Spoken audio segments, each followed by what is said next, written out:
ਜੇਕਰ ਅਜੇ ਤੱਕ ਤੁਸੀਂ ਸਾਡਾ ਚੈਨਲ ਸਬਸਕ੍ਰਾਈਬ ਨਹੀਂ ਕੀਤਾ, ਚੈਨਲ ਨੂੰ ਸਬਸਕ੍ਰਾਈਬ ਕਰ ਲਵੋ ਤੇ ਨਾਲ ਦਿੱਤਾ ਬੈਲ ਦਾ ਬਟਨ ਵੀ ਦਬਾ ਦਿਓ ਤਾਂ ਕਿ ਹਰ ਕੋਈ ਵੀਡੀਓ ਤੁਹਾਡੇ ਤੱਕ ਪਹੁੰਚ ਸਕੇ ਸਭ ਤੋਂ ਪਹਿਲਾਂ।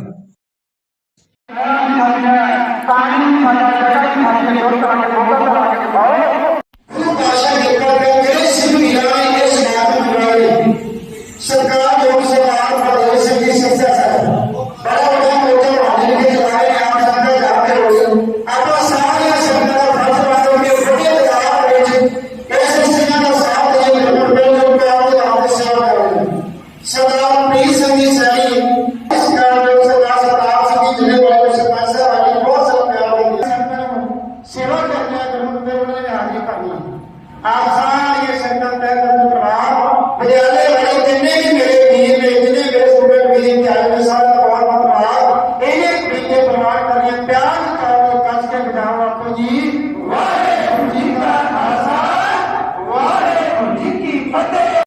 साडियां धीआं भैणां दे बच्चियां ते संत दे नाम सिर पंडाल दे बेटी के दा जिਉਂਦੇ जी संत जी ਨੂੰ प्यार करते हैं ਤੁਹਾਡੇ ਆਪਣੇ ਘਰ ਦੀ किसानों के घर की मजदूरों के घर की बीबियों के घर की पुलिस के घर की फिर सारे ट्रांसपोर्ट के घर की पूरी मुसलमानों के घर की हिंदुओं के घर की ईसाइयों के घर की पूरे पंजाब वासियों के घर की नींव पत्थर रखा जाएगा कि जिस दिन दरबार साहब से हमला होगा खालिस्तान की नींव रखी जाएगी।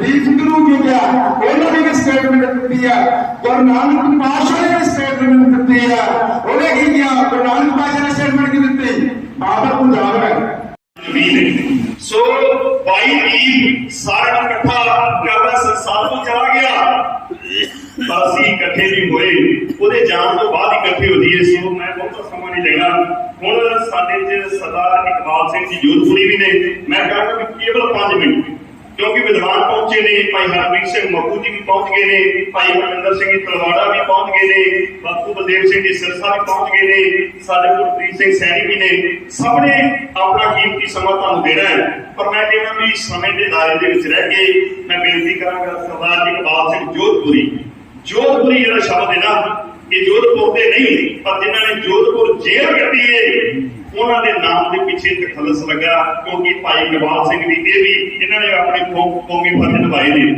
पर कौमी योद्धा से उदों किताब देने हैं जो संसार को चला जाता है। सो कौम की लड़ाई सारे लड़ रहे हैं। मैं बेनती करांगा सरदार इकबाल सिंह जोधपुरी को केवल 5 मिनट। वाहिगुरू जी का खालसा वाहिगुरू जी की फतेह।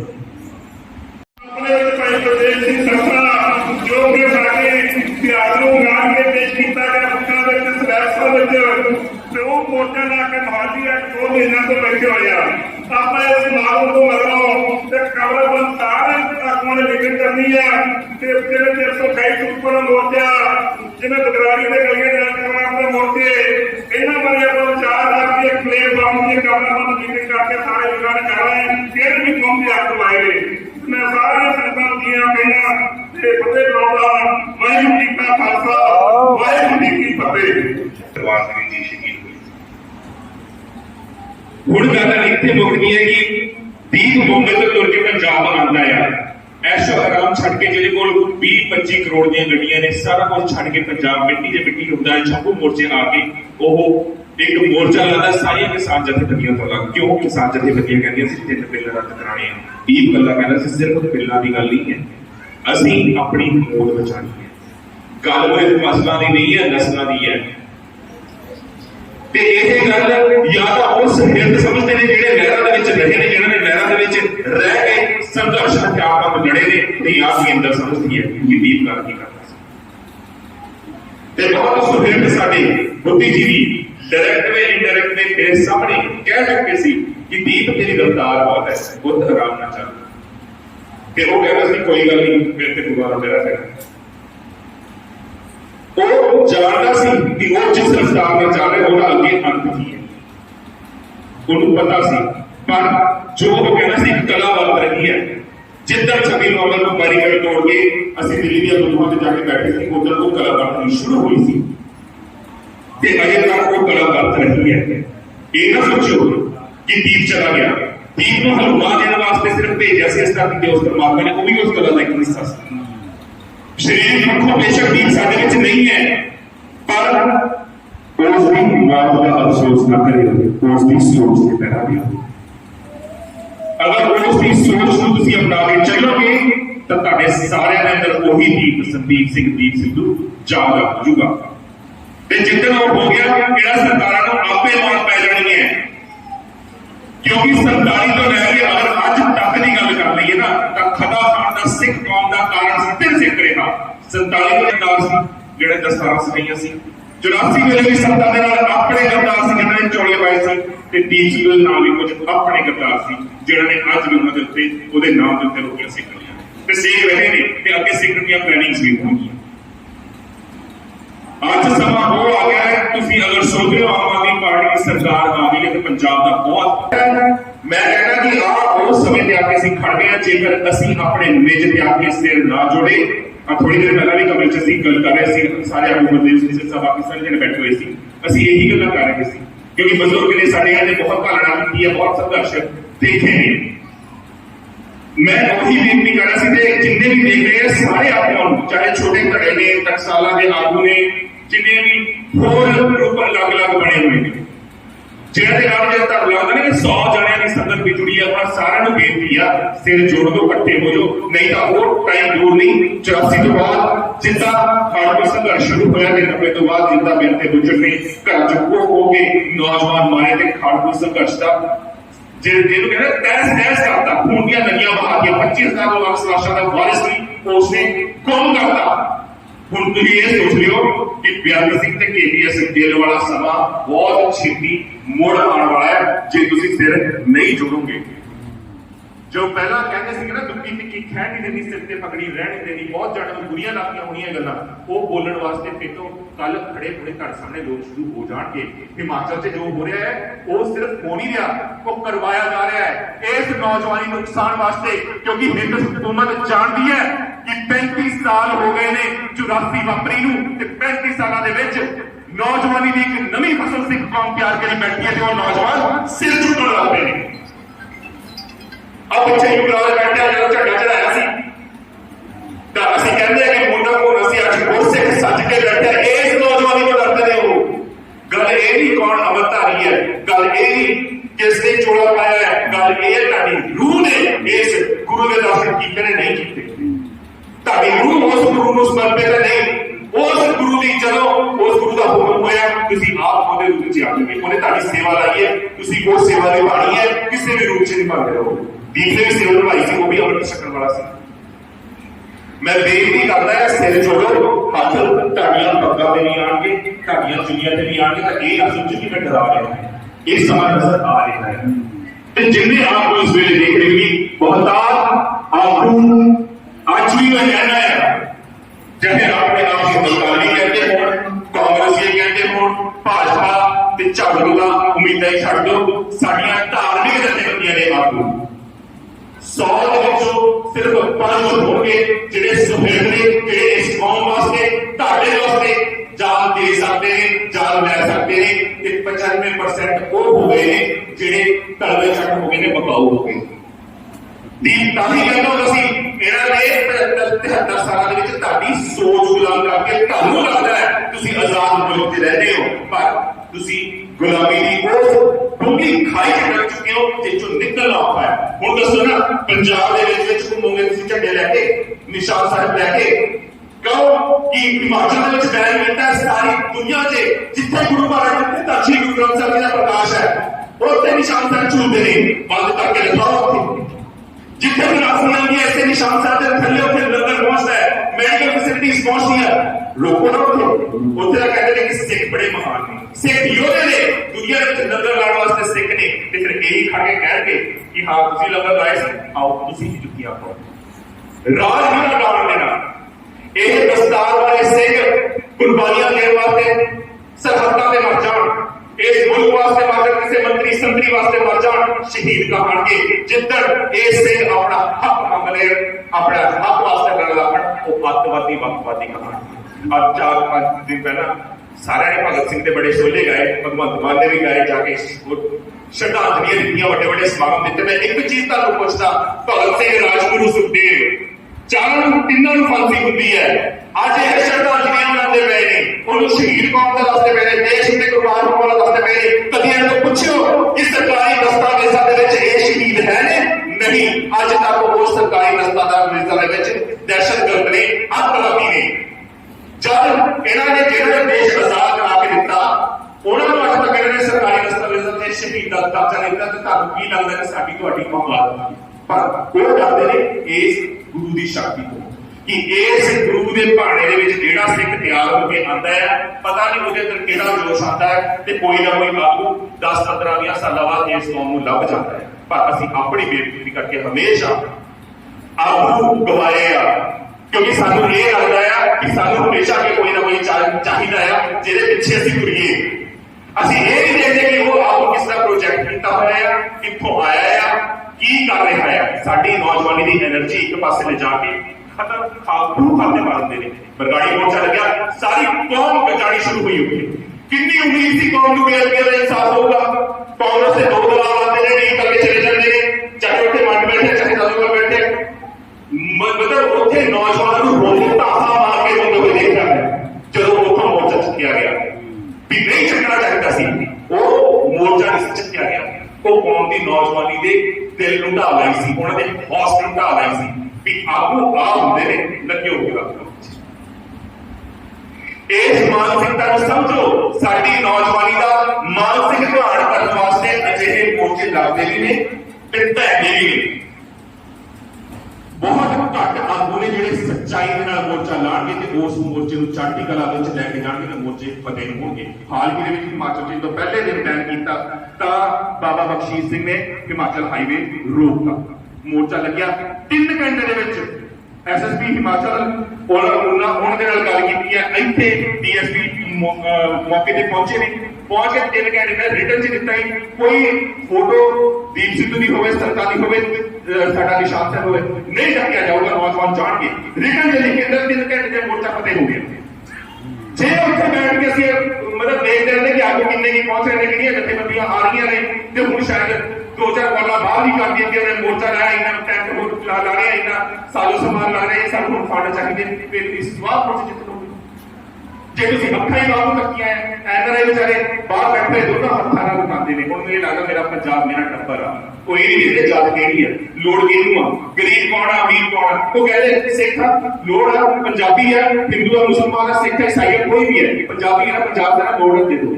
ਉਹ ਭੇਜਦੇ ਨੇ ਤੇ ਇੱਥੇ ਪੁੱਛੋ ਬੈਠੇ ਹੋਏ ਨੇ ਜਿਹੜੇ 2 ਹੱਥਾਂ ਨਾਲ ਇਕੱਠੇ ਕਰਦੇ ਨੇ, ਆਪਣੀਆਂ ਜੇਬਾਂ ਭਰਦੇ ਨੇ, ਆਪਣੀਆਂ ਮਹਿਲਵਾੜੀਆਂ ਬਣਾਉਂਦੇ ਨੇ। ਪਰ ਉਹ ਇੱਕ ਚੀਜ਼ ਭੁੱਲ ਗਏ, ਸਮੁੰਦਰ ਜਿਹੜੇ ਪੂਰੀ ਦੁਨੀਆ ਦਿੱਤੀ ਸੀ ਨਾ, ਚਲੋ ਉਹਨੂੰ ਕਵਰ ਚ ਸੁੱਟਿਆ ਗਿਆ ਸੀ ਤਾਂ ਉਹਨੇ ਮਨ ਤੋਂ ਪਹਿਲਾਂ ਕਹਿੰਦੇ ਮੇਰੇ ਹੱਥ ਬਾਹਰ ਰੱਖ ਦਿਓ ਮੇਰੀ ਕਵਰ, ਤਾਂ ਕਿ ਦੁਨੀਆ ਦੇਖ ਲੈ ਕਿ ਜਿਹੜੇ ਸਾਰੀ ਦੁਨੀਆ ਜੁਟੀ ਹੈ ਉਹ ਖਾਲੀ ਹੱਥ ਚੱਲਿਆ ਸੀ।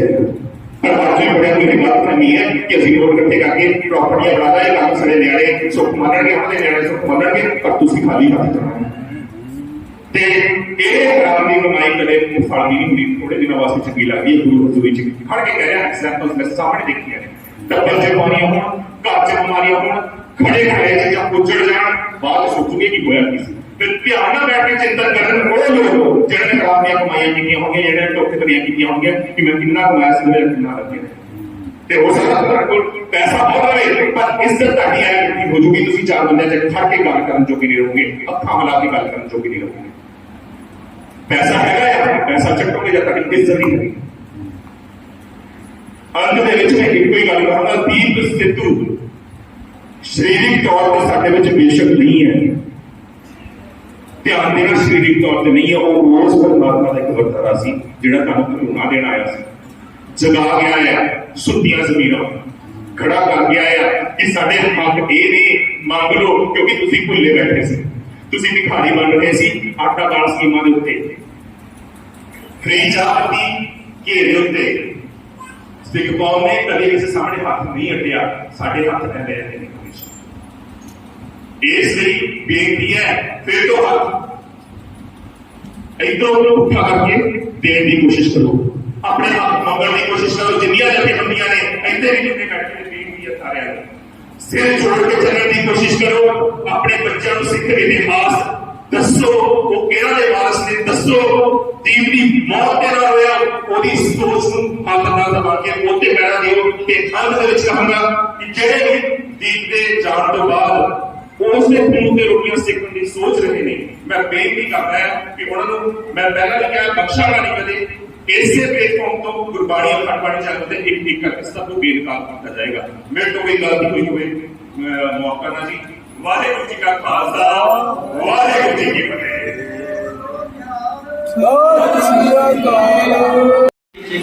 ਜਿਹੜਾ ਵਿਚਾਰ ਹੀ ਉਹਨਾਂ ਦਾ ਜਾਂਦਾ ਹੈ ਆਪਾਂ ਗੌਰ ਕਰਨਾ ਉਹਨਾਂ ਦੇ ਉੱਤੇ। ਬਾਈ ਦੀਪ ਵੀ ਇਹੀ ਕਹਿੰਦਾ ਹੈ ਸ਼ਹੀਦਾਂ ਦੇ ਸਮਾਗਮ ਮਨਾਉਣੇ ਵਰਸ਼ੀਆਂ ਦੇ ਇਕੱਠੇ ਤੇ ਆਪਾਂ ਹੋ ਹੀ ਜਾਂਦੇ ਹਾਂ, ਪਰ ਜਿਹਦੇ ਜੀ ਸਾਥ ਦੇਣਾ ਉਹ ਆਪਣਾ ਫਰਜ਼ ਹੈ। ਪਰ ਦੇਖੋ ਬਜ਼ੁਰਗਾਂ ਦਾ ਇਕੱਠ ਬਹੁਤ ਵਧੀਆ ਲੱਗਣ ਡਿਆ, ਪਰ ਨੌਜਵਾਨੀ ਬਹੁਤ ਘੱਟ ਆ। ਕਿਉਂ? ਕਿਉਂਕਿ ਨੌਜਵਾਨੀ ਨੂੰ ਆਪਾਂ ਪ੍ਰੇਰਨਾ ਨਹੀਂ ਕਰ ਰਹੇ।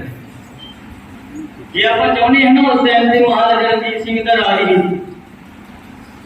ਉਹ ਰਾਜ ਵੀ ਉਹਨਾਂ ਨੇ ਕੀਤਾ ਸੀ ਤੇ ਰਾਜ ਹੈ ਵੀ ਸੀ, ਪਰ ਹਰ ਇੱਕ ਗੁਰਦੁਆਰਾ ਸਾਹਿਬ ਦੇ ਨਾਲ ਵਿਦਿਆਲਾ ਹੁੰਦਾ ਸੀ, ਸਕੂਲ ਹੁੰਦੇ ਸੀ। ਪਰ ਅੱਜ ਨਾ ਕੋਈ ਵਿਦਿਆਲਾ ਨਾ ਕੋਈ ਸ਼ਸਤਰ ਵਿਦਿਆ, ਨੌਜਵਾਨੀ ਫਿਰ ਕਿੱਧਰ ਜਾਊਗੀ? ਨੌਜਵਾਨੀ ਫਿਰ ਗਾਇਕਾਂ ਦੇ ਮਗਰ ਜਾਊਗੀ। ਗਾਇਕਾਂ ਦਾ ਆਪਾਂ ਆਂਦੇ ਗਾਇਕਾਂ ਸਿੱਧੂ ਮੂਸੇਵਾਲੇ ਦੇ ਮਗਰ ਤੁਰ ਪਈ ਜੀ। ਬਾਕੀ ਅਸੀਂ ਵੀਰ ਜੀ ਇਹੀ ਬੇਨਤੀ ਕਰਦੇ ਆ, ਨੌਜਵਾਨੀ ਨੂੰ ਬੇਨਤੀ ਹੈ ਕਿ ਮੰਨ ਲਓ ਆਪਾਂ ਨੂੰ ਸ਼ਸਤਰਧਾਰੀ ਹੋਣਾ ਚਾਹੀਦਾ। ਹੋਲੇ ਮਹੱਲੇ ਦੀ ਸੰਗਤਾਂ ਨਹੀਂ, ਨੌਜਵਾਨ ਗਏ ਫਿਰ ਟਾਂਗੀਆਂ ਭਰ ਕੱਟ ਕਿੰਨਾ ਹੋਇਆ ਤੇ ਪਵਿੱਤਰ ਹਜ਼ੂਰੀ ਦੇ ਅੰਦਰ ਇਕੱਤਰ ਹੋਏ ਬੈਠੇ ਗੁਰਮੁਖ ਪਿਆਰੇ ਸਤ ਸੰਗੀ ਜਨੋਂ ਵਡਭਾਗੇ ਹੋਏ। ਪਾਤਸ਼ਾਹ ਜੀ ਦੇ ਪਾਵਨ ਦਰਬਾਰ ਦੀਆਂ ਸਰਬੱਤ ਸੰਗਤਾਂ ਨੇ ਹਾਜ਼ਰੀਆਂ ਭਰੀਆਂ ਨੇ। ਮੇਰੇ ਤੋਂ ਪਹਿਲਾਂ ਬੜੇ ਕਲਾਰਿਆਂ ਦੀ ਰਸਮਾਂ ਤੋਂ ਆਪ ਸਰਬੱਤ ਸੰਗਤਾਂ ਨੇ ਬੜੀਆਂ ਡੂੰਘੀਆਂ ਵਿਚੀਆਂ ਨੇ। ਆਓ ਸਾਧ ਸੰਗਤ ਕਰੀਬ ਆਪਾਂ 10-15 ਮਿੰਟਾਂ ਦੇ ਵਿੱਚ ਕੀ ਆਪਣੇ ਵਿਸ਼ੇ ਨੂੰ ਸੰਪੂਰਨਾਂਗੇ ਤੇ ਮੈਂ ਚਾਹਾਂਗਾ ਜਿੰਨੇ ਵੀ ਵੀਰ ਭੈਣਾਂ ਜੁੜੇ ਹੋ ਇਕਾਗਰਤਾ ਦੀ ਦਾਤ ਕਰੋ। ਪ੍ਰਧਾਨ ਸਟੇਜ ਤੋਂ ਆਵਾਜ਼ ਨਾ ਦੇ ਪਰਵੜਤਾ ਕਿਰਪਾ ਕਰਕੇ ਬੇਨਤੀ ਹੈ, ਰੱਜ ਕੇ ਇਕਾਗਰਤਾ ਦੀ ਦਾਤ ਕਰੋ। ਪ੍ਰਧਾਨ ਕਿਸੇ ਪ੍ਰਕਾਰ ਸ਼ੋਰ ਸ਼ਰਾਬਾ ਨਾ ਆਵੇ, ਇੱਕ ਮਨ ਇੱਕ ਹੋ ਕੇ ਬੁਲਾਓ। ਫਤਿਹ ਆਪੋ ਜੀ। ਵਾਹਿਗੁਰੂ ਜੀ ਕਾ ਖਾਲਸਾ ਵਾਹਿਗੁਰੂ ਜੀ ਕੀ ਫਤਿਹ। ਅਰਮਾ ਦੇ ਵਿੱਚ ਇੱਕ ਬੇਨਤੀ ਕਰਨੀ ਚਾਹੁੰਦਾ, ਮੈਨੂੰ ਪਿਆਰ ਨਾਲ ਸੁਣਿਆ ਜੇ। ਜਦੋਂ ਦੀਪ ਮੁੰਬਈ ਦੀ ਧਰਤੀ ਤੇ ਸੀ, ਬੜਾ ਧਿਆਨ ਦੇ ਕੇ ਸੁਣਿਆ ਜੇ ਤਾਂ ਕਿ ਤੁਹਾਨੂੰ ਪਤਾ ਹੋਵੇ। ਬਾਬਾ ਜੀ ਮਾਹੌਲ ਦੇ ਵਿੱਚ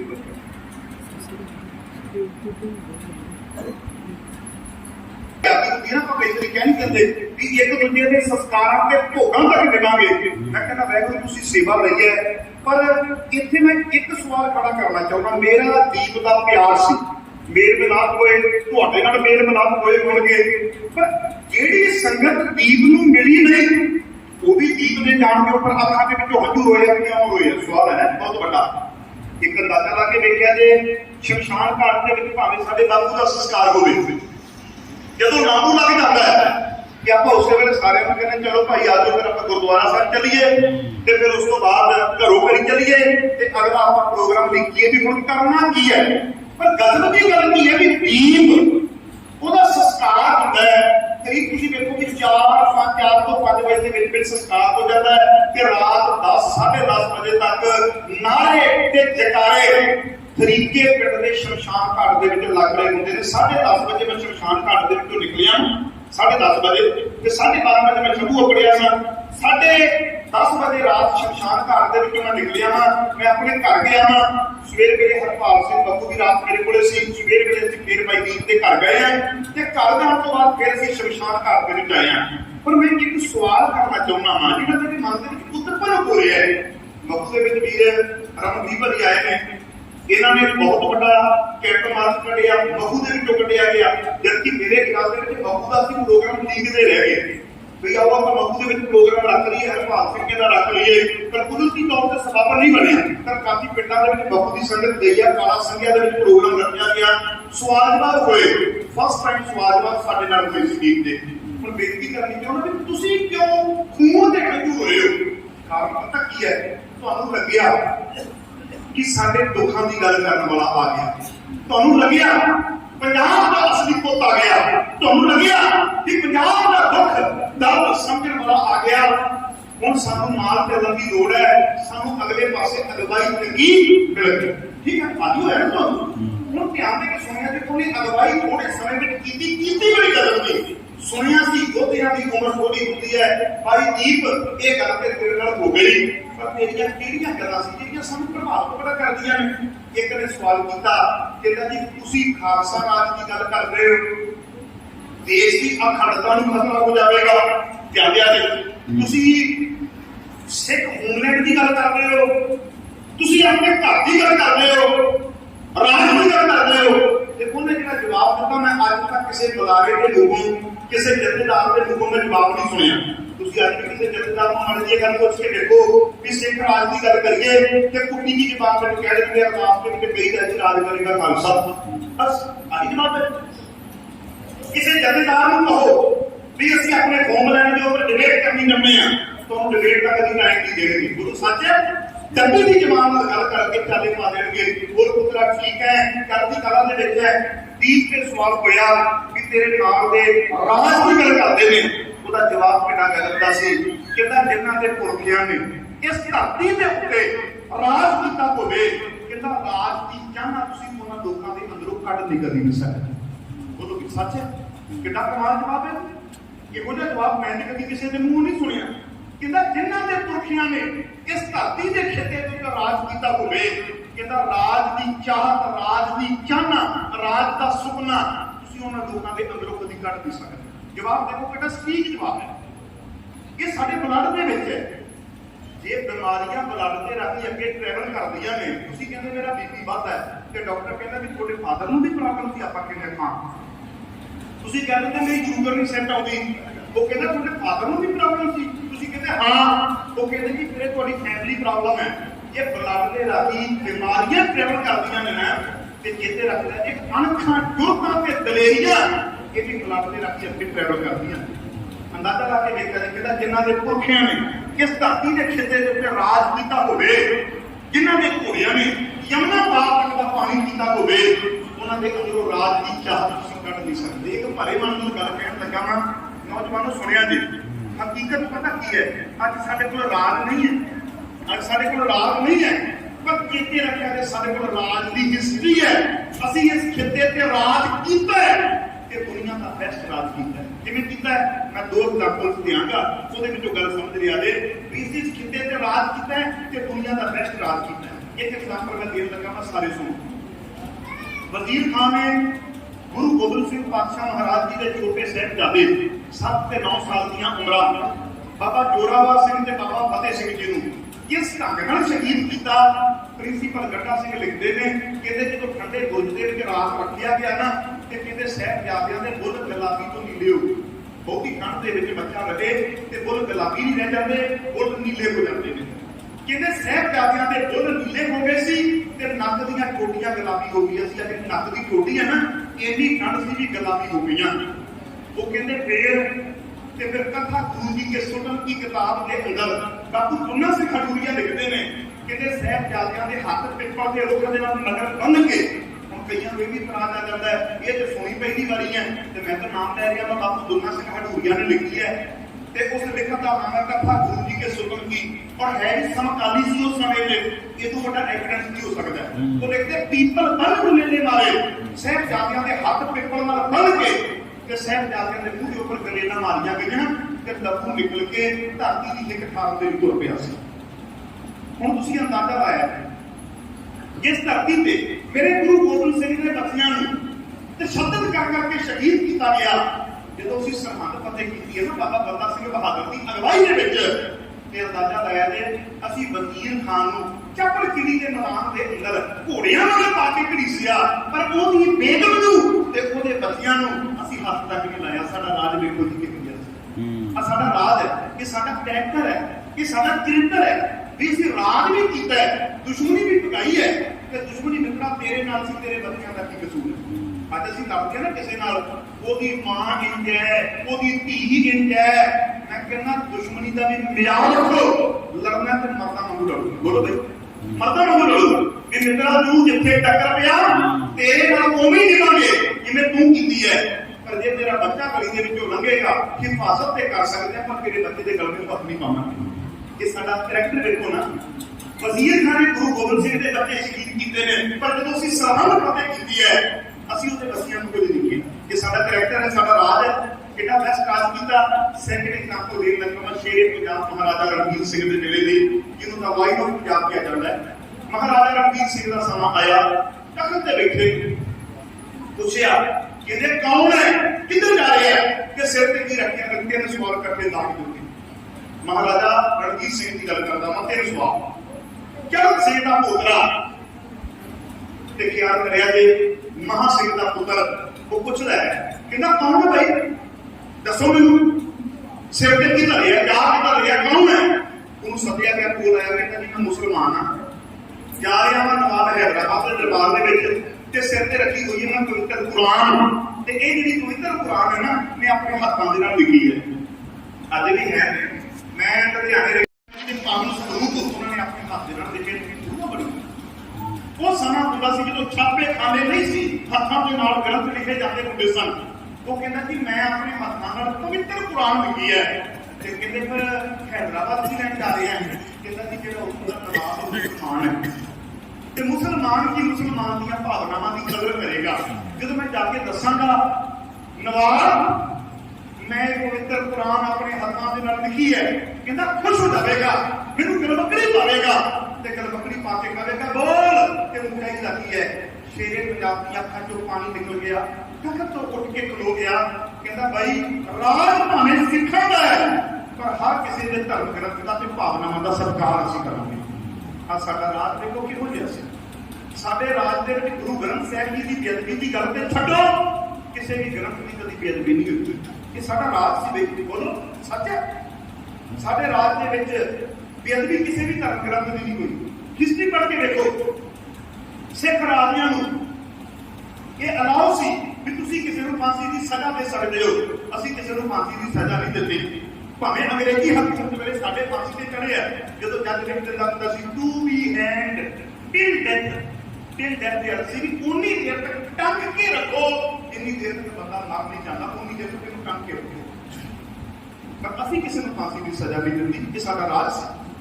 ਇਹਨੂੰ ਲੋਕ ਰਾਜ ਦੁਨੀਆ ਵਿੱਚ ਨਹੀਂ ਹੋ ਸਕਦਾ। ਬੋਲੋ ਵੀ ਸਿੱਖੋ, ਸਾਡੇ ਰਾਜ ਦੇ ਅੰਦਰ ਆ ਜਿਸ ਧਰਤੀ ਤੇ ਆਪਾਂ ਬੈਠੇ ਆ, ਗੁਰਮੁਖ ਨੂੰ ਬੈਠੇ ਹੋ ਤੁਸੀਂ, ਮੈਂ ਤੁਹਾਨੂੰ ਦੱਸ ਦੇਣਾ ਚਾਹੁੰਦਾ ਸਾਡੇ ਰਾਜ ਸੀ ਨਾ, ਜਦੋਂ ਅੱਜ ਤੇ ਸਾਡੇ ਬੱਚੇ ਪ੍ਰਦੇਸ਼ ਦੀ ਹਾਜ਼ਰ ਕਰਨ ਲਈ ਜਾਂਦੇ ਨੇ, ਉਦੋਂ ਗੋਰੇ ਨੌਕਰੀ ਕਰਨ ਦੇ ਲਈ ਇੱਥੇ ਆਉਂਦੇ ਹੁੰਦੇ ਸੀ। ਜਨਰਲ ਇਹ ਤਾਂ ਰਾਜ ਦੀ ਮੰਗ ਕਰਦੀ ਹੈ, ਕਹਿੰਦਾ ਮੰਗਣਗੇ ਕਿਉਂ ਮੰਗੇ, ਜਿਨ੍ਹਾਂ ਦੇ ਪੁਰਖਿਆਂ ਨੇ ਇਸ ਧਰਤੀ ਤੇ ਰਾਜ ਕੀਤਾ ਹੋਵੇ, ਕਹਿੰਦਾ ਉਹਨਾਂ ਦੇ ਅੰਦਰੋਂ ਰਾਜ ਦੀ ਚਾਹਤ ਤੇ ਰਾਜ ਦੀ ਚਾਹਨਾ ਤੁਸੀਂ ਕੱਢ ਨਹੀਂ ਸਕਦੇ। ਅੰਦਾਜ਼ਾ ਲਾ ਕੇ ਦੇਖਿਆ ਜੇ ਆਹ 30 ਗੱਲਾਂ ਕਰਦਾ ਸੀ, ਅੱਜ ਦੀਪ ਨੂੰ ਚੇਤੇ ਕਰਦੇ ਆ। ਵੈਸੇ ਤਾਂ ਦੀਪ ਬਾਰੇ ਬਹੁਤ ਬੋਲਿਆ ਜਾ ਸਕਦਾ, ਇਹਦੇ ਨਾਲ ਇੱਕ ਲੈਕਚਰ ਨੂੰ ਥੋੜਾ ਜਿਹਾ ਖੁਲਾਸਾ ਕੀਤਾ ਵੀ ਅਦਬੀਆਂ ਤੇ ਦੀਪ ਬੋਲਿਆ। ਬੋਲਿਆ ਗੰਦੀ ਰਾਜਨੀਤੀ ਤੇ ਦੀਪ ਬੋਲਿਆ। ਲਾਸਟ ਮੀਟਿੰਗ ਜਿਸ ਦਿਨ ਹੁੰਦੀ ਹੈ ਨਾ, ਉਹਦੇ ਮੌਤ ਤੋਂ ਇਹਦੇ ਕਮਾ 4 ਦਿਨ ਪਹਿਲਾਂ ਦੀ ਗੱਲ, ਮੈਨੂੰ ਰਾਤੀ ਕਾਲ ਆ ਜਾਂਦੀ ਹੈ 10 ਵਜੇ, ਭਾਈ ਬੱਬੂ ਕਿੱਥੇ ਹੋ? ਉਹ ਬਾਈ ਕਹਿੰਦਾ ਉਹ ਦੱਸ ਭਾਈ ਬੱਬੂ ਕਿੱਥੇ ਹੋ? ਮੈਂ ਕਿਹਾ ਭਾਈ ਮੈਂ ਘਰ ਆ ਗਿਆ, ਥੱਕਿਆ ਬੜਾ ਸਮਾਂ ਨਾ, ਸੌਣ ਲੱਗਾ ਮੈਂ। ਤੇ ਉਹਦਾ ਨਾ ਅੰਦਾਜ਼ ਬੜਾ ਬਾਤ ਨਾਲ ਹੁੰਦਾ ਸੀ, ਅੰਦਾਜ਼ ਮੈਂ ਦੇਖੀ ਸੀ, ਅੰਦਾਜ਼ ਵੇਖ ਕੇ ਦੇਖੀ ਸੀ। ਉਹ ਪਤਾ ਕੀ ਕਹਿੰਦਾ ਹੈ, ਸੁਣਨਾ, ਕਹਿੰਦਾ ਭਾਈ ਸੰਘਰਸ਼ੀ ਖੰਡ ਤੇ ਥੋੜਾ ਹੁੰਦੇ ਨੇ, ਧਿਆਨ ਦਿਆ ਅੰਦਾਜ਼ ਵੇਖੋ ਕੈਸਾ ਹੈ। ਬੰਦੇ ਨੂੰ ਚਾਰਜ ਕਰਨਾ ਤੁਹਾਡੇ ਸ਼ਬਦਾਂ ਤੇ ਡਿਪੈਂਡ ਕਰਦਾ ਹੈ। ਤੁਹਾਡੇ ਸ਼ਬਦ ਨੇ ਬੰਦੇ ਨੂੰ ਚਾਰਜ ਕਰਕੇ ਭਾਵੇਂ ਤੋਪਾਂ ਨਾਲ ਮੁਕਾਬਲਾ ਕਰਵਾ ਦਿਓ। ਕਹਿੰਦਾ ਸੰਘਰਸ਼ੀ ਥੱਕ ਤੇ ਥੋੜਾ ਹੁੰਦੇ ਨੇ, ਸੰਘਰਸ਼ੀ ਕਾਹਦੇ ਹੋਏ ਜਿਹੜੇ ਥੱਕ ਗਏ? ਤੇ ਮੰਮੂ ਜੀ ਤੁਸੀਂ ਬਾਈ ਕਹਿੰਦੇ ਮੈਂ ਥੱਕ ਗਿਆ। ਕਹਿੰਦੇ ਨਾਲੇ ਜਿਨ੍ਹਾਂ ਨੇ ਸੰਘਰਸ਼ ਲੜਦੇ ਹੁੰਦੇ ਨੇ ਨਾ, ਉਹਨਾਂ ਕੋਲ ਰੁੱਸਣ ਮਨਾਉਣ ਜੋਗਾ ਸਮਾਂ ਨਹੀਂ ਹੁੰਦਾ। ਰੁੱਸਣਾ ਮਨਾਉਣਾ ਤੇ ਵਿਹੜਿਆਂ ਦਾ ਕੰਮ ਹੁੰਦਾ ਹੈ। ਉਹਨੇ 2 ਗੱਲਾਂ ਉੱਚੀਆਂ ਸੁਣਾਈਆਂ, ਮੈਂ ਦਵਾ ਉਸੇ ਵੇਲੇ ਉੱਠਿਆ ਤੇ ਉੱਤੇ ਮੁੰਡਾ ਪਿਆ ਸੀ ਆ ਹਰੀਕਿਆਂ ਤੋਂ, ਮਨਵੀਰ ਸਿੰਘ ਹਰੀਕੇ ਬਾਬੀ ਨੇ। ਮੈਂ ਕਿਹਾ ਛੇਤੀ ਛੇਤੀ ਆ ਜਾ। ਕਹਿੰਦਾ ਕਿੱਥੇ ਜਾਣਾ? ਮੈਂ ਕਿਹਾ ਬਾਈ ਦੀਪ ਦੇ ਘਰੇ ਜਾਣਾ। ਉਹਨੂੰ ਵੀ ਜਾਣਦੇ ਪੜ ਗਿਆ, ਉਹ ਪਹਿਲੀ ਵਾਰੀ ਪੈਂਦਾ ਸੀ ਕੰਮ, ਤੇ ਖੜਦਾ ਰਹਿੰਦਾ ਸੀ।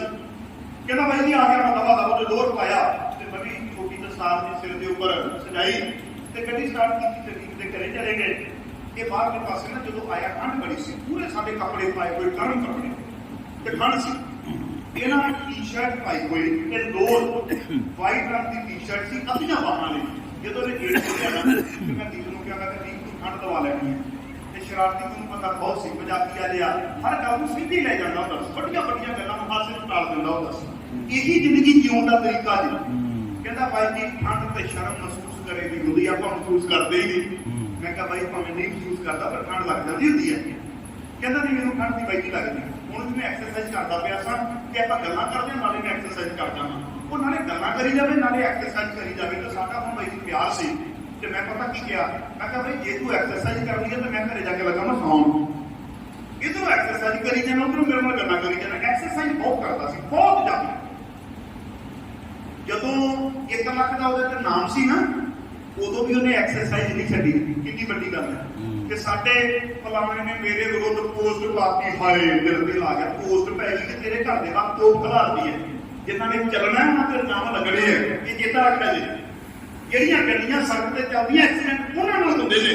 ਤੇ ਜਦੋਂ ਤੁਹਾਡੀ ਕੋਈ ਗੱਲ ਲੋਕ ਸੁਣਦੇ ਹੋਣ ਤੇ ਤੁਹਾਡੇ ਵਿਰੋਧੀਆਂ ਨੂੰ ਮੌਕਾ ਮਿਲਦਾ ਹੁੰਦਾ ਹੈ। ਇਹਨਾਂ ਦੀ ਪਰਵਾਹ ਨਹੀਂ ਕਦੀ ਕਰੀ ਜਾਂਦੀ ਕੌਣ ਕੀ ਕਹਿੰਦਾ। ਹੁਣ ਬਾਬੇ ਤੁਹਾਡੇ ਤੇ ਪੂਰੇ ਜਾਮ ਲੱਗਦੇ ਆ ਬੋਲੋ। ਹੁਣ ਸਵੇਰੇ ਅਸੀਂ ਇਕੱਠੇ ਆਏ, ਇਹਨਾਂ ਦੇ ਕਿਹੋ ਜਿਹੇ ਲੱਗਦੇ? ਖਾ ਗਿਆ ਹੈ, ਖਾ ਗਿਆ ਕੀ ਖਾ ਗਿਆ, ਸਮਝ ਤੋਂ ਬਾਹਰ ਆ ਜਾਂਦੀਆਂ ਗੱਲਾਂ। ਬਾਈ ਗੀਤ ਦਾ ਕਿੰਨਾ ਦਬਾਅ ਸੀ ਤੁਸੀਂ ਸਾਰੇ ਜਾਣਦੇ ਹੋ। ਮੈਂ ਤੇ ਬਾਬਾ ਜੀ ਕਈ ਵਾਰੀ ਹੱਸਦੇ ਹੁੰਦੇ ਆ। ਮੈਂ ਕਿਹਾ ਬਾਬਾ ਜੀ ਪਰਵਾਹ ਨਾ ਕਰਿਆ ਤੇ ਜਿਹੜੇ ਕਹਿੰਦੇ ਆ ਕਹਿਣਦੇ ਹੋ, ਤੁਸੀਂ ਆਪਣੀ ਮੌਜ ਦੇ ਵਿੱਚ ਤੁਰੇ ਜਾਓ। ਦੁਨੀਆ ਨੂੰ ਪਤਾ ਹੈ, ਦੁਨੀਆ ਨੂੰ ਪਤਾ ਹੈ, ਦੁਨੀਆ ਨੂੰ ਜਾਣਦੀ ਹੈ, ਸਭ ਤੋਂ ਤੁਹਾਡੇ ਠੰਡ ਲੈਂਦੀ ਹੈ। ਮੈਂ ਕਿਹਾ ਬੇਪਰਵਾਹ ਤੋਂ ਕਰੇ ਜਾਓ, ਜ਼ਰੂਰੀ ਨਹੀਂ। ਦੀਪ ਨੇ ਇੱਕ ਦਿਨ ਮੈਨੂੰ ਕਾਲ ਕੀਤੀ, ਬਾਈ ਆਪਾਂ ਨਾ ਚੰਡੀਗੜ੍ਹ ਪ੍ਰੈਸ ਕਾਨਫਰੰਸ ਕਰਨੀ ਹੈ। ਮੈਂ ਕਿਹਾ ਕਿਸ ਮਸਲੇ ਤੇ? ਆਪਾਂ ਬਾਈ ਜੀ ਵਾਸ ਪੰਜਾਬ ਦੇ ਮੈਂ ਕਹਾਂ ਕਿ ਤੁਸੀਂ ਆਓ। ਮੈਂ ਕਿਹਾ ਬਾਈ ਦੇਖੋ ਮੈਂ ਤੇਰੇ ਨਾਲ ਹਾਂ, ਮੈਂ ਤੇਰਾ ਭਰਾ ਹਾਂ, ਹਰ ਦੁੱਖ ਸੁੱਖ ਦੇ ਵਿੱਚ ਨਾਲ ਖਲੋਵਾਂਗਾ। ਜਥੇਬੰਦੀ ਬਣਾ ਰਹੇ ਉਹਦੇ ਵਿੱਚ ਗੋਰਾ ਨੌਜਵਾਨਾਂ ਨੂੰ ਮੌਕਾ ਆਪਾਂ ਦੇ ਦਈਏ, ਕੋਈ ਗੱਲ ਨਹੀਂ ਮੈਂ ਨਾਲ ਹਾਂ। ਅੱਜ ਵੀ ਦੀਪ ਸਾਡੇ ਦਿਲਾਂ ਵਿੱਚ ਹੈ। ਜਥੇਬੰਦੀ ਦੇ ਆਗੂ ਸਾਰੇ ਸਤਿਕਾਰਯੋਗ ਨੇ, ਸੋਹਣਾ ਕੰਮ ਕਰਦੇ ਆ। ਜੇ ਉਹਨਾਂ ਨੂੰ ਸਾਡੀ ਲੋੜ ਹੋਵੇਗੀ ਸਾਨੂੰ ਹੁਕਮ ਲਾਉਣਗੇ ਅਸੀਂ ਤਾਂ ਵੀ ਹਾਜ਼ਰ ਹਾਂ। ਗੱਲ ਤਾਂ ਦੀਪ ਦੀ ਸੋਚ ਅੱਗੇ ਲੈ ਕੇ ਜਾਂਦੀ ਹੈ। ਪਰ ਜੇ ਕੋਈ ਜਥੇਬੰਦੀ ਦਾ ਲੱਗੀ ਵੀ ਮੈਂਬਰ ਜ਼ਰੂਰੀ ਨਹੀਂ ਕਿ ਪਿੰਡ ਦਾ ਵਿਕਾਸ ਸਰਪੰਚ ਬਣ ਕੇ ਕੀ ਹੋ ਸਕਦਾ ਹੈ ਨਾ। ਬੋਲੋ ਭਾਈ, ਐਸਾ ਤਾਂ ਨਹੀਂ ਨਾ। ਪ੍ਰਚਾਰ ਦੀ ਗੱਲ ਸ਼੍ਰੋਮਣੀ ਕਮੇਟੀ ਵਿੱਚ ਭਰਤੀ ਹੋ ਗਈ ਪ੍ਰਚਾਰ ਹੋ ਸਕਦਾ? ਨਹੀਂ ਹੋ ਸਕਦਾ ਨਾ। ਜ਼ਰੂਰੀ ਨਹੀਂ ਪ੍ਰਚਾਰ ਤੁਸੀਂ ਵੀ ਕਰ ਸਕਦੇ ਹੋ। ਸੋ ਇਸੇ ਪ੍ਰਕਾਰ ਅਸੀਂ ਵੀ ਸਾਰੇ ਰਲ ਮਿਲ ਕੇ ਦੀਪ ਦੀ ਸੋਚ ਨੂੰ ਅੱਗੇ ਲੈ ਕੇ ਚੱਲਾਂਗੇ। ਬਾਤ ਪੰਜਾਬ ਦੇ ਵਿੱਚ ਵੀ ਸਾਰੇ ਸਤਿਕਾਰਯੋਗ ਨੇ ਤਗੜੇ ਹੋ ਕੇ ਉਹ ਵੀ ਲੱਗੇ ਰਹਿਣ। ਆਪਾਂ ਸਾਰੇ ਹੀ ਤੁਸੀਂ ਸਾਰੇ ਪੰਜਾਬ ਦੇ ਵਾਰਸ ਹੋ ਨਾ, ਜਿਹੜੇ ਪੰਜਾਬ ਦੇ ਜਾਏ ਨੇ, ਪੰਜਾਬ ਦੀ ਮਿੱਟੀ ਦੇ ਸਾਰੇ ਪੰਜਾਬ ਦੇ ਵਾਰਸ ਨੇ। ਤਗੜੇ ਹੋ ਕੇ ਆਪਾਂ ਕਾਰਜ ਕਰੀਏ। ਬਹੁਤ ਬਹੁਤ ਤੁਹਾਡਾ ਧੰਨਵਾਦ। ਭੈਣੋ ਤੇ ਵੀਰੋ, ਦੀਪ ਦੀ ਸੋਚ ਕੀ ਹੈ? ਕਹਿੰਦਾ ਇਕੱਠੇ ਹੋ ਜਾਓ। ਕੀ ਕਹਿੰਦਾ? ਇਕੱਠੇ ਹੋ ਜਾਓ। ਤੇ ਐਨਰਜੀ ਜਿਹੜੀ ਹੈ ਨਾ, ਕਹਿੰਦਾ ਵੇਸਟ ਨਾ ਕਰੋ। ਕਹਿੰਦਾ ਤੁਹਾਨੂੰ ਸਰਕਾਰ ਹੰਢਾ ਦਿੰਦੀ ਹੈ, ਥਕਾ ਦਿੰਦੀ ਹੈ। ਕਹਿੰਦਾ ਐਨਰਜੀ ਵੇਸਟ ਨਾ ਕਰੋ, ਮਿਸ਼ਨ ਤੇ ਵਿਜ਼ਨ ਕਲੀਅਰ ਕਰਕੇ ਆਪਣੇ ਨਿਸ਼ਾਨੇ ਨੂੰ ਜਾਓ। ਗੁਰੂ ਕਰੇ ਕਿਰਪਾ। ਉਹਨਾਂ ਚੁੱਕਾਂ ਦੀ ਖਿਮਾ ਦੀ ਬਹੁਤ ਬਹੁਤ ਤੁਹਾਡਾ ਧੰਨਵਾਦ। ਬੜੀਆਂ ਸਤਿਕਾਰਯੋਗ ਸ਼ਖਸੀਅਤਾਂ ਸਟੇਜ ਦੇ ਉੱਪਰ ਵੀ ਨੇ। ਬਾਬਾ ਬਲਵਿੰਦਰ ਸਿੰਘ ਜੀ ਤਰਵਾੜਾ, ਗੁਰਮੁਖ ਪਿਆਰੀਆਂ ਰੂਹਾਂ, ਪਿਤਾ ਜੀ ਦਾ ਨਾਮ ਲਵਾਂ, ਭਾਈ ਬਲਦੇਵ ਸਿੰਘ ਜੀ ਸਿਰਸਾ, ਬਾਬਾ ਚੰਦਰ ਸਿੰਘ ਜੀ, ਸਾਰੇ ਬੜੀਆਂ ਪਿਆਰ ਵਾਲੀਆਂ ਰੂਹਾਂ ਨੇ। ਸਭਨਾਂ ਦਾ ਧੰਨਵਾਦ ਕਰਦਾ ਹਾਂ। ਬਾਬਾ ਦਿਲਬਾਗ ਸਿੰਘ ਜੀ ਕੋਲ ਕਰਦਾ ਹਾਂ, ਗੁਰਮੁਖ ਨੂੰ ਜਿਹੜੇ ਲੰਬੇ ਸਮੇਂ ਤੋਂ ਅੰਮ੍ਰਿਤ ਸੰਚਾਰ ਦੀਆਂ ਸੇਵਾਵਾਂ ਨਿਭਾਉਂਦੇ ਨੇ। ਹਰਪਾਲ ਸਿੰਘ ਨੂੰ ਸਭਨਾਂ ਦਾ ਧੰਨਵਾਦ ਕਰਦਾ, ਫਤਿਹ ਦੀ ਸਾਂਝ ਕਰਦਾ। ਵਾਹਿਗੁਰੂ ਜੀ ਕਾ ਖਾਲਸਾ, ਵਾਹਿਗੁਰੂ ਜੀ ਕੀ ਫਤਿਹ। ਹਰਪਾਲ ਜੀ ਕੀ ਫਤਿਹ। ਇਹ ਸਾਨੂੰ ਭਾਈ ਹਰਜੀਤ ਸਿੰਘ ਬੱਬੂ ਜਿਨ੍ਹਾਂ ਨੇ ਦੱਸਿਆ ਕਿ ਸਾਡਾ ਬੜਾ ਪਿਆਰ ਸੀ। ਵਿੱਚੋਂ ਬੜੀਆਂ ਗੁਰੂਆਂ ਬੈਠੀਆਂ ਨੇ, ਸਰਪੰਚ ਹਰਜਿੰਦਰ ਸਿੰਘ, ਕਾਬਲ ਸਿੰਘ, ਜਿਹੜੇ ਅਸੀਂ ਕਾਲੇ ਸੰਘਿਆ ਜਾ ਕੇ ਸਪੈਸ਼ਲ ਮਿਲ ਕੇ ਵੀ ਐਸਾ ਸਮਾਂ ਵੀ ਲਿਆ ਸੀ।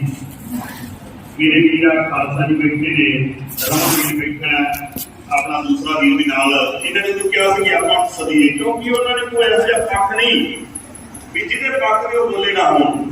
ਭਾਈ ਦੀਪ ਨੇ ਦੁਨੀਆ ਦੇ ਹਰੇਕ ਪੱਖ ਨੂੰ ਛੇੜਿਆ। ਪਰ ਅੱਜ ਆਪਾਂ ਜਦੋਂ ਦੀ ਵੀਡੀਓ ਵੇਖਦੇ ਵੀ ਇਸ ਪੱਖ ਤੇ ਵੀ ਬੋਲਿਆ। ਇੱਕ ਵੀਡੀਓ ਬਾਬਾ ਜੀ ਨਾਲ ਬੜੀ ਵਾਇਰਲ ਹੋ ਰਹੀ ਕਿ ਜੰਗਲ ਦੇ ਵਿੱਚੋਂ ਨਿਕਲ ਰਹੇ ਨੇ, ਇਹ ਗੱਲ ਕਹਿ ਰਹੇ ਕਿ ਬਾਬਾ ਜੀ ਜਦੋਂ ਕਿਤੇ ਗੁਰੀਲਾ ਯੁੱਧ ਕਰਨਾ ਪਿਆ ਤੇ ਜੰਗਲ ਕੰਮ ਆਏ। ਸੋ ਇੱਥੋਂ ਪਤਾ ਲੱਗਦਾ ਵੀ ਉਹਨਾਂ ਦਾ ਬਾਬਾ ਬਲਵਿੰਦਰ ਸਿੰਘ ਤਰਵਾੜਾ ਜੀ ਨਾਲ ਕਿੰਨਾ ਪਿਆਰ ਸੀ। ਸੋ ਉਹ ਵੀ ਪਹੁੰਚੇ ਤੇ ਮੈਂ ਉਹਨੂੰ ਬੇਨਤੀ ਕਰਾਂਗਾ ਕੇਵਲ 5-10 ਮਿੰਟ ਦੀ ਹਾਜ਼ਰੀ ਉਹ ਵੀ ਸੰਗਤ ਦੇ ਸਮਕਸ਼ ਲਾਉਣ।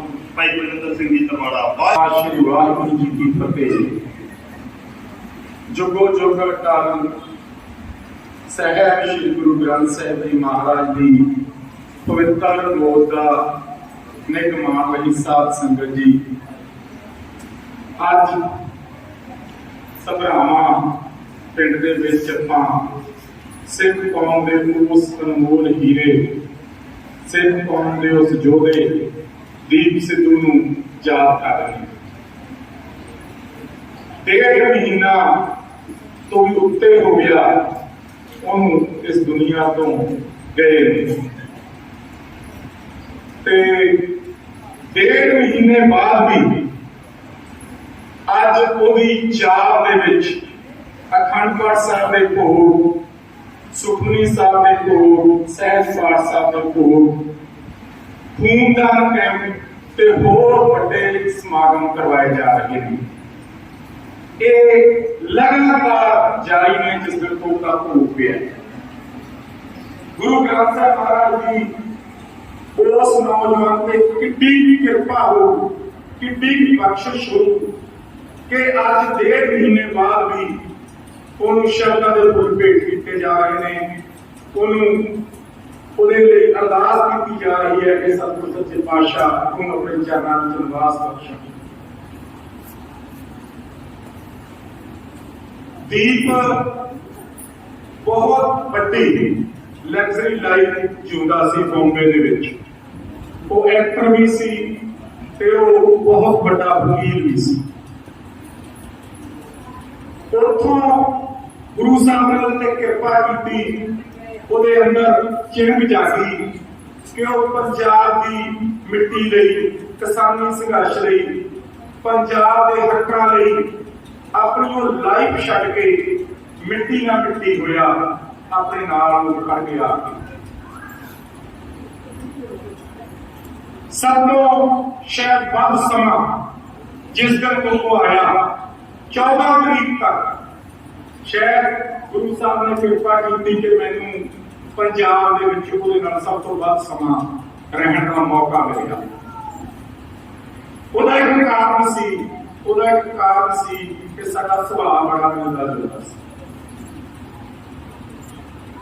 ਲੇਕਿਨ ਮੈਂ ਬੋਲਦਾ ਵੀ ਥੋੜਾ ਜਿਹਾ ਆਮ ਨਾਲੋਂ ਹਟ ਕੇ ਹੋਣਾ ਤੇ ਇੱਕ ਮੈਂ ਗੁਰੂ ਗ੍ਰੰਥ ਸਾਹਿਬ ਮਹਾਰਾਜ ਦੀ ਹਜ਼ੂਰੀ ਵਿੱਚ ਸਿੱਧੀਆਂ ਗੱਲਾਂ ਕਰਦਾ ਹੁੰਦਾ। ਮੈਂ ਕਦੇ ਗੋਲ ਗੱਲ ਨਹੀਂ ਕਰੀ ਤੇ ਕਦੇ ਨਾ ਮੈਂ ਝੂਠ ਵਾਲੀ ਗੱਲ ਕਰੀ ਹੈ, ਕਿਉਂਕਿ ਗੁਰੂ ਸਾਹਿਬ ਆਪ ਹਾਜ਼ਰ ਨੇ। ਸੰਗਤ ਤੋਂ ਤਾਂ ਸਾਰਾ ਕੁਝ ਲੁਕੋਇਆ ਜਾ ਸਕਦਾ ਹੈ, ਲੇਕਿਨ ਉਸ ਅਕਾਲ ਪੁਰਖ ਵਾਹਿਗੁਰੂ ਤੋਂ ਤਾਂ ਦੁਨੀਆ ਦੀ ਕੋਈ ਤਾਕਤ ਲੁਕੋ ਨਹੀਂ ਸਕਦੀ। ਆਪਣੀ ਸਿੱਖ ਕੌਮ ਦੀ ਇੱਕ ਤਰਾਸਦੀ ਰਹੀ ਹੈ ਸ਼ੁਰੂ ਤੋਂ ਲੈ ਕੇ ਅੱਜ ਤੱਕ ਕਿ ਜਿਉਂਦੇ ਜੀ ਆਪਾਂ ਕਦੇ ਸੱਚੇ ਬੰਦੇ ਦਾ ਸਾਥ ਨਹੀਂ ਦਿੱਤਾ, ਕਦੇ ਨਹੀਂ ਦਿੱਤਾ। ਦੀਪ ਸਿੱਧੂ ਦਾ ਵੀ ਜੇ ਸੰਗਤ ਸਾਹਮਣੇ ਦੱਸਿਆ, ਮੈਂ ਵੀ ਤੁਹਾਨੂੰ ਦੱਸ ਦਿੰਦਾ, ਉਹਨੇ ਕਦੇ ਵੀ ਇਸ ਗੱਲ ਦੀ ਪਰਵਾਹ ਨਹੀਂ ਸੀ ਕੀਤੀ ਕਿ ਅੱਜ ਬੰਦੇ 10 ਨੇ ਜਾਂ ਬੰਦੇ 2 ਨੇ। ਕਦੇ ਤੁਸੀਂ ਇਹ ਗੱਲ ਪਰਖ ਕੇ ਦੇਖ ਲਿਓ ਕਿ ਜਦੋਂ ਸੱਚ ਦੇ ਰਸਤੇ ਤੇ ਚੱਲਦੇ ਆ ਨਾ, ਜਦ ਸੱਚ ਦੇ ਮਾਰਗ ਤੇ ਚੱਲਣਾ ਹੁੰਦਾ ਫਿਰ ਭੀੜਾਂ ਨਹੀਂ ਪਿੱਛੇ ਹੁੰਦੀਆਂ, ਫਿਰ ਪਿੱਛੇ ਇਕੱਠ ਨਹੀਂ ਹੁੰਦੇ। ਇਕੱਠ ਤਾਂ ਫਿਰ ਲਾਰਿਆਂ ਲੱਪਿਆਂ ਨਾਲ ਔਰ ਝੂਠ ਨਾਲ ਹੀ ਕੀਤੇ ਜਾ ਸਕਦੇ ਨੇ।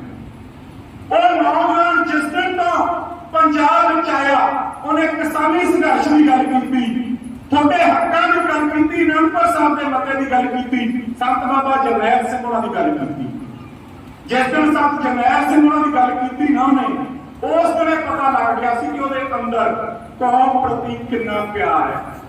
ਦੀਪ ਇਹ ਗੱਲ ਕਹਿੰਦਾ ਹੁੰਦਾ ਸੀ ਕਿ ਜਿੰਨਾ ਚਿਰ ਸਿੱਖ ਕੌਮ ਮਾਨਸਿਕ ਗੁਲਾਮੀ ਆਪਣੇ ਤੋਂ ਲਾਹ ਨਹੀਂ ਦਿੰਦੀ, ਉਹਨਾਂ ਚਿਰ ਤੁਸੀਂ ਕੁਛ ਨਹੀਂ ਕਰ ਸਕਦੇ।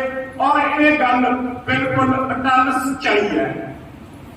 ਇਹ ਸਾਰੀ ਗੱਲ ਸੰਤ ਬਾਬਾ ਜਰਨੈਲ ਸਿੰਘ ਖਾਲਸਾ ਪਿੰਡਰਾਂ ਵਾਲੇ ਵੀ ਸਮਝ ਗਏ ਸੀ। ਉਹਨਾਂ ਨੂੰ ਪਤਾ ਲੱਗ ਗਿਆ ਸੀ ਕਿ ਅਸੀਂ ਗੁਲਾਮ ਹਾਂ। ਇਸੇ ਲਈ ਉਹਨਾਂ ਨੇ ਐਡਾ ਵੱਡਾ ਸੰਘਰਸ਼ ਕੀਤਾ। ਨਹੀਂ ਧਰਮ ਯੁੱਧ ਮੋਰਚਾ ਤਾਂ ਜਦੋਂ ਲੱਗਿਆ, ਧਰਮ ਯੁੱਧ ਮੋਰਚਾ ਤਾਂ ਸ਼ਾਂਤੀਪੂਰਵਕ ਮੋਰਚਾ ਸੀ, ਉਹਦਾ ਇੱਕ ਸ਼ਾਂਤੀਪੂਰਵਕ ਮੋਰਚਾ ਸੀ, ਤੇ ਫਿਰ ਉਸ ਨੂੰ ਕੀ ਸਟੇਟ ਤੇ ਬਣਾ ਦਿੱਤਾ ਗਿਆ ਤੇ ਉਹ ਵੀ ਆਪਣੇ ਸਾਹਮਣੇ। ਕਿੰਨੀਆਂ ਸ਼ਹਾਦਤਾਂ ਕੌਮ ਨੇ ਦਿੱਤੀਆਂ, ਕਿੱਡਾ ਬੜਾ ਹਥਿਆਰਬੰਦ ਸੰਘਰਸ਼ ਕੌਮ ਨੇ ਲੜਿਆ, ਲੇਕਿਨ ਠੋਕ ਕੇ ਜਵਾਬ ਦਾ ਦਿਖਾਣਾ ਝੂਠ ਦਾ, ਕਿਉਂਕਿ ਝੂਠ ਨੇ ਸਦੀਵੀ ਨਹੀਂ ਰਹਿਣਾ ਹੁੰਦਾ। ਜਿਸ ਵਿਅਕਤੀ ਨੂੰ ਗੁਰੂ ਗ੍ਰੰਥ ਸਾਹਿਬ ਮਹਾਰਾਜ ਤੇ ਭਰੋਸਾ ਹੈ, ਉਹਨਾਂ ਨੂੰ ਪਤਾ ਕਿ ਝੂਠ ਨੇ ਸਦੀਵੀ ਨਹੀਂ ਰਹਿਣਾ ਹੁੰਦਾ। ਝੂਠ ਥੋੜੇ ਦਿਨ ਦਾ ਬੁਲਬੁਲਾ ਹੁੰਦਾ ਤੇ ਸੱਚ ਸਦੀਵੀ ਰਹਿਣਾ ਹੁੰਦਾ। ਦੀਪ ਸਿੱਧੂ ਦੇ ਕੋਈ ਟੈਗ कोई अजिही गल छड्डी पंजाबियों ने, कोई लीडर ने छड्डी जिहड़ी उन्होंने लाई नहीं। फिर अकाल पुरख वाहिगुरू दा देखदा पिया सारा कुछ। सारे धोने जो दीन के लोगों ने लाए उस गुरु ने तोड़ते ना, बोलता किसी ने नहीं तोड़ते। कोई कहता सी ये चोरा लड़ना है, कोई कहते सी ये गद्दार है, कोई कहते सी ये बीजेपी का प्लांटेड है, कोई कहते सी ये आरएसएस का प्लांटेड है। लेकिन इतराज नहीं है कौम की कि उन्होंने गुरु साहब का प्लांटेड किया हुआ भी कौम को समझे नहीं सकी। पिंड पिंड घर घर आप रो रहे हैं ना उन्होंने जलन करके। दुनिया के पूरे वर्ल्ड के जिथे कदे सिख बसता है, जिथे कदे पंजाबी रहता है, जिस दिन उसकी डेथ हुई है कोई कहीं आखिरी सी जी नामी नहीं। कोई पूरे वर्ल्ड में गुरु का भी जिथे उसकी शांति हुई गुरु ग्रंथ साहिब महाराज भोग नहीं पाए गए। कोई वर्ल्ड में कोई गुरु का ऐसा नहीं जिथे उस जोड़े की फोटो उन्होंने कौम के शहीदों ने लगी। ये गुरु की कृपा ना, ये उस गुरु ग्रंथ साहिब महाराज की कृपा है कि पूर्ण तौर पर सिख भी सी तो उन्हें शहीदों के बराबर उस गुरु ने हमें जगह दी। कारण वाला गुरु ग्रंथ साहिब है। लीडर ने, चैनल ने आम बंदे ने सत्य से बदनाम करना होगा। गुरु नानक साहिब महाराज को लेके संत जरनैल सिंह तक, संत जरनैल सिंह तो बाद जब हुकमरान संघर्ष चलिया अपने किन्ने नौजवानों ने शहादत दियां, किन्ने किन्ने जोधे जरनैल हुए। भाई गुरजंट सिंह कुंड सिंह वाले वर्गे, भाई बलजीत सिंह मिट्टू वर्गे, रिशपाल सिंह शंकरा वर्गे और हजारों की तादाद में मौजूदा समय में अकाल तख्त साहब के सर्वप्रवान जथेदार भाई साहब भाई जगतार सिंह हमारे वर्गे। लेकिन बख्शिया उन्होंने भी किसी ने उन्होंने भी इल्जाम ला दी जिन्होंने व्यक्तियों ने 14 साल जेल कटी, 14 साल कौम की लड़ाई खिंच रही। घरों की गल करनी है फिर शहादत के रस्ते तक चुनने पैने ने। जे कौन शहादत तो डर जाती, जे गुरु अर्जन देव साहब महाराज शहादत ना देंगे, जे गुरु तेग बहादुर साहब महाराज शहादत ना देंगे, जे 10वें पातशाह सरपंच ना मार दे तो फिर पग्गां वाले अज किते नजर नहीं सी आउणी। ते कौन जेड़ा अपने शहादत नूं डरी जांदा ते फिर अज भजा किधर नूं लगे। दीप सिद्धू दी नाम रख के देखो गुरु साहब की हजूरी च गल कह गुरु साहब तक दिखा देंगे ने कौम नूं कई बार दिखाया। संत बाबा जरनैल सिंह खालसा भिंडरां वाले की शहादत तो बाद फिर आया सी ना बेअंत सिंह, पर आप समझते नहीं भुल बहुत छेती जाते हैं। तो फिर कहनी सी उन्हें खून की होनी पंजाब ना, क्योंकि कौम ने संत जरनैल सिंह का भी साथ नहीं सी दिता। कौम ने उहदे भी इल्जाम लाए सी, कौम उहनूं भी कहती सी कि इंदिरा गांधी का प्लांटेड है। आपां यही कहना हुंदा ते आपां दीप नूं भी कहंदे रहे कौम नूं फिर वही कुछ अकाल पुरख वाहिगुरू ने गुरु ग्रंथ साहिब महाराज ने दिखाता। तुहानूं सिखो दिखाता आ गए ना टोपी वाले आ गए ना जिन्होंने कोई भी नहीं चाहता। ये बार बार एक होगा 47 तो लेके अज तक जिन्ना चिर दीप एक गल कहता हुंदा सी कि पंजाब पक्षी तुसीं पॉलिटिक्स नहीं खड़ी कर लेंगे, स्टेट नाल मिल के तो कुछ नहीं बनना पंजाब का। 47 तो लेके MLA भी बना ले, MP भी बना ले, मिनिस्टर भी बना ले, चीफ मिनिस्टर भी बना ले। कौम नूं मिलिया कि पंजाब नूं मिलिया कि कौम पंजाब का लुटिया जा रहा है। ये वास्ते पंजाब पक्षी पॉलिटिक्स जेड़े बंदियां दी लत्तां च जान होवे, जिन्हां दी पिठ दिल्ली वालू होवे, मुंह अकाल तख्त साहिब वालू होवे, जिद्दन तुसीं ओह खड़ी करके ना उधर पंजाब दे वल किसी दी अख चक के देखण दी निगाह नहीं। ये गारंटी है गुरु साहब, ये गुरु साहब ने गारंटियां दित्तियां हुईयां। दिल्ली ने हथ ठोके करके, दिल्ली ने घसियारे करके, दिल्ली तो भावे की है गए सी ना बड़ियां कोठियां वाले कहते कि बीजेपी भला करूगी। आगे लोग नूं भाखड़ा मैनेजमेंट बोर्ड का आ गया ते चंडीगढ़ जो बड़ा अफसर लगता सी वो भी सेंटर ने अपना ला करते पंजाब के हक खत्म। बोलिया कोई लीडर, कोई पंजाब का लीडर नहीं बोलिया। बोले जिन्हें सच्चे पुटे वो थोड़े जे बोले ਨੇ ਸਟੇਟ ਨੇ ਛੱਡੇ ਹੀ ਨਹੀਂ। ਇਹਨਾਂ ਨੂੰ ਇੰਡੀਆ ਦੇ ਡਰਦੇ, ਇਹਨਾਂ ਨੂੰ ਸੁਣੀ ਲੈਂਦੇ ਡਰਦੇ। ਇਸ ਕਰਕੇ ਜਿੰਨਾ ਚਿਰ ਪੰਜਾਬ ਰੱਖੀ ਪੋਲਿਟਿਕਸ ਜਿਹੜੀ ਦੀਪ ਕਹਿੰਦਾ ਹੁੰਦਾ ਸੀ, ਜਿਹੜੀ ਸੰਤ ਜਰਨੈਲ ਸਿੰਘ ਵਾਲੀ ਕਹਿੰਦੇ ਹੁੰਦੇ ਸੀ, ਉਹ ਜਗਮਗ ਵੀ ਖੜੇ ਕਰ ਦਿਓ। ਇਹ ਨਹੀਂ ਹੈਗੇ ਵੀ ਬੰਦੇ ਹੈ ਨਹੀਂ, ਬੰਦੇ ਹੈਗੇ ਨਹੀਂ, ਬੰਦੇ ਆਪਣੇ ਚੋਂ ਨਿਕਲਣੇ ਹੁੰਦੇ ਨੇ। ਜਦੋਂ ਅਸੀਂ ਫਤਿਹਗੜ੍ਹ ਸਾਹਿਬ ਦੀ ਧਰਤੀ ਤੇ 80 ਰੁਪਈਆ ਦਾ ਸਾਈਕਲ ਤੇ ਘੁੰਮਦੇ ਹੁੰਦੇ ਸੀ ਨਾ, ਉਦੋਂ ਜਥੇਦਾਰ ਜਗਤਾਰ ਸਿੰਘ ਹਵਾਰਾ ਬੁਲਟ ਮੋਟਰਸਾਈਕਲ ਤੇ ਫਿਰਦਾ ਹੁੰਦਾ ਸੀ। ਔਰ 80 ਦੇ ਦਹਾਕੇ ਵੀ ਉਹਦੀ ਕੋਠੀ ਪਾਈ ਹੋਈ ਆ, 10-10 ਪਿੰਡਾਂ 'ਚ ਕੋਠੀ ਨਹੀਂ ਸੀ ਹੁੰਦੀ। ਫਿਰ ਸੇਵਾ ਦਾ ਗੁਰੂ ਨੇ ਸੰਗਤ ਚੋਂ ਲੈਣੀ ਹੁੰਦੀ ਆ ਤੇ ਇਹਦੇ ਵਾਸਤੇ ਪੰਜਾਬ ਰੱਖੀ ਪੋਲਿਟਿਕਸ ਕਰੀ ਕਰਨ ਵਾਸਤੇ ਤੁਹਾਨੂੰ ਅੱਗੇ ਆਉਣਾ ਹੀ ਆਉਣਾ ਪਿਆ। ਲੇਕਿਨ ਆਪਣਾ ਸੋਚ ਪਤਾ ਕੀ ਲੈਂਦੇ ਆ ਕਿ ਦੇਖੋ ਵੀ ਕਿੰਨਾ ਵੱਡਾ ਇਕੱਠ ਹੈ, ਸ਼ਾਇਦ ਇਹ ਇਕੱਠ 'ਚ ਰਲ ਕੇ ਸਾਡਾ ਭਲਾ ਹੋਊ। ਨਹੀਂ ਹੁੰਦਾ, ਭਲਾ ਗੁਰੂ ਨੇ ਕਰਨਾ ਹੈ, ਗੁਰੂ ਤੇ ਭਰੋਸਾ ਪ੍ਰਗਟ ਕਰਨਾ ਪੈਣਾ। ਆਪਾਂ ਦੇਖਾਂਗੇ ਕਿਸਾਨੀ ਸੰਘਰਸ਼ ਦੇ ਵਿੱਚ ਕਿਸਾਨ ਅੰਦੋਲਨ ਤਾਂ ਕਰਨ ਦੀਆਂ ਗੱਲਾਂ ਨੇ ਨਾ, ਬੈਠੇ ਨੇ ਸਰਦਾਰ ਸਾਹਿਬ, ਇਹਨਾਂ ਨੇ ਹਰ ਸੰਘਰਸ਼ ਦੇ ਵਿੱਚ ਹਿੱਸਾ ਲਿਆ। ਠੀਕ ਹੈ, ਅਸੀਂ ਵੀ ਇਹਨਾਂ ਨੇ ਜਾ ਕੇ ਵੱਡੀ ਹਮ ਲਾ ਕੇ ਇਹਨਾਂ ਨੂੰ ਮਿਲਦੇ ਹੁੰਦੇ ਸੀ, ਸੰਘਰਸ਼ੀ ਬੰਦੇ ਨੇ। ਲੇਕਿਨ ਸਾਥੀ ਵੀ 24-25 ਪਤਾ ਨਹੀਂ ਕਿੱਥੇ ਗਏ, 10 ਦਿਨ ਕੇ ਤੀਜੀ ਦਿਨ ਇਹਨਾਂ ਨੂੰ ਬਾਤ ਪਤਾ ਹੈ। ਮੈਂ ਕਹਿੰਦਾ ਕਹਿ ਕੇ ਆਉਂਦਾ ਰਾਤੀ ਮੇਰੇ ਗੱਲ ਵੀ ਪੈ ਜਾਂਦੇ ਸੀ। ਮੈਂ ਕਹਿੰਦਾ ਵੀ ਬਾਪੂ ਕੋਈ ਗੱਲ ਨਹੀਂ, ਲੱਗ ਜੂ ਪਤਾ ਛੇਤੀ ਲੱਗ ਗਿਆ। ਮਖੂ ਸਾਹਿਬ ਬੈਠੇ ਨੇ, ਜਦੋਂ ਸ਼ੁਰੂ